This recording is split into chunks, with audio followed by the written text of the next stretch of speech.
বল্টুর স্যার তাদেরকে বাসা থেকে বাপ আর বন্ধু নিয়ে রচনা পড়ে আসতে বলেন। পরদিন স্যার বল্টুকে বাপ দিয়ে রচনা বলতে বলেন, কিন্তু বল্টু তো বন্ধু নিয়ে রচনা শিখে ক্লাসে গেছে।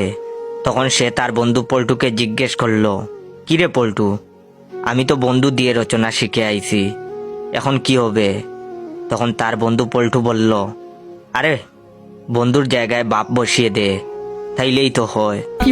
পল্টুর কথা মতো বল্টু রচনা বলা শুরু করলো।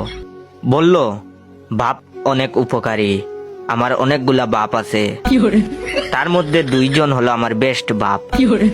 আমি যেখানে যাই ওইখানেই একটা বাপ বানাই। উদাহরণস্বরূপ তার পাশে থাকা বন্ধু পল্টুকে দেখিয়ে বলল, ও তো আমার বাপ। আরো বলে, বাপ অনেক উপকারী, তার মধ্যে মেয়ে বাপগুলা বেশি উপকারী। আমার সব বাপ নিয়ে আমরা বিকালে ফুটবল খেলি। আমার 2জন বেস্ট বাপ নিয়ে মহিলা কলেজের সামনে গিয়ে দাঁড়িয়ে থাকি আর মেয়ে দেখি। এছাড়া আমি আমার বাপদের নিয়ে লুকিয়ে লুকিয়ে বিড়ি খাই। পরিশেষে আমি বলি, বাপ থাকাটা খুব গুরুত্বপূর্ণ। যার যত বেশি বাপ থাকবে তার জীবনটা তত সুন্দর হবে। বল্টুর এমন রচনা শুনে স্যার তো ওই জায়গায় বেহুশ হয়ে পড়লেন।